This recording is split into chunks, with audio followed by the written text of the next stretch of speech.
शशि थरूर भी कह रहे हैं कि एक कूटनीतिक जीत है जो शिखर सम्मेलन में बुलाया गया, समझौता हुआ, संयुक्त विज्ञप्ति हुई। सबसे ज़्यादा ज़रूरी रूस और यूक्रेन को जिस तरीके से हैंडल किया गया, कई लोग चाह रहे थे कि इस पर विवाद हो, चीन जैसा अगर देश की बात करें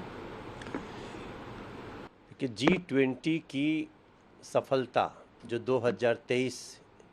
भारत में हुआ, भारत ने जिसकी अध्यक्षता की, मैं नहीं पूरी दुनिया कह रही है कि ये अब तक का सबसे सफल G20 समिट था। और मुझे लगता है कि वो विपक्ष में ही क्यों न हो कोई भारत में, लेकिन अगर उसके दिल में भारत होगा कहीं न कहीं, अपने देश के प्रति प्रेम होगा कहीं न कहीं, तो वो इसको ऐतिहासिक मानेगा, कूटनीतिक रूप से भी विजय मानेगा और पूरी दुनिया में एक महाशक्ति के रूप में जो भारत उभरा है उसको भी वो स्वीकार करेगा। मैं समझता हूँ नरेंद्र मोदी जी ने जो इतिहास रचा है वो मात्र इतिहास की किताबों के लिए नहीं बल्कि मानवता के इतिहास के लिए भी बहुत बड़ा कार्य हुआ है। अफ्रीका यूनियन को G20 का स्थायी सदस्य बनवाना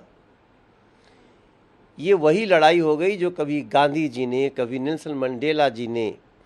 इन लोगों ने जो उन अश्वेत लोगों की लड़ाइयाँ लड़ी थीं, इतिहास में दूसरी बार नरेंद्र मोदी जी ने इसको ऐसा किया है कि आज 55 देश अफ्रीका यूनियन के वो भारत के प्रति जो भाव बढ़ा है उसका वर्णन मैं शब्दों में नहीं कर सकता। मैं तो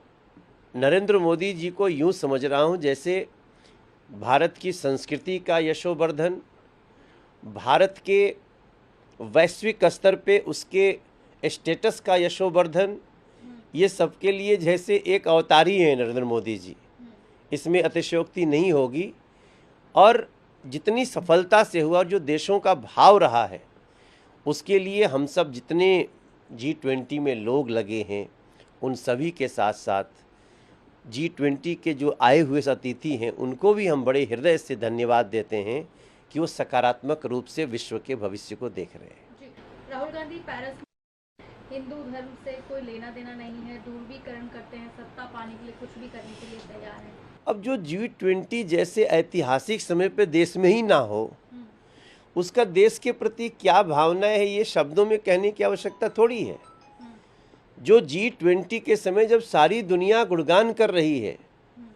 भारत के भावों की, भारत के प्रयासों की, भारत के इतिहास की, भारत के द्वारा भविष्य के प्रयास की, उस समय अगर राहुल गांधी देश की बुराई करने में लगे हैं तो आज ये उन्होंने स्वयं सिद्ध कर दिया है कि ये राहुल गांधी मानसिक दिवालियापन पे पहुंच गए, भारत के एक बहुत छुटभइये नेता है। जी, इसके साथ ही वो ये कह औपनिवेशिक इतिहास को छिपाना चाहते हैं। चूँकि जैसा मैंने कहा कि जब राहुल गांधी के देश के प्रति भावना को ही देश के लोगों ने देख लिया तो भारत के नाम के साथ कैसे रहेंगे। भारत के कहने को कई नाम हो सकते हैं, हिंदुस्तान भी कह लेते हैं, कभी आर्यावर्त भी हुआ, लेकिन इंडिया भी कहते हैं। लेकिन भारत से ऐसा वैर क्यों है राहुल गांधी जी को, ये अब ये जानने के बाद कि राहुल गांधी G20 में जितने दुनिया के लोग आए थे, भाई किसी से यहाँ रहते तो हो सकता उसका मन हो कि भाई ये भी एक यहाँ विपक्ष का एक राजकुमार है, उसको राजशाही में जीता है, उससे थोड़ा सा हाय हेलो कर ले, तो उसके लिए तो था ही नहीं वो।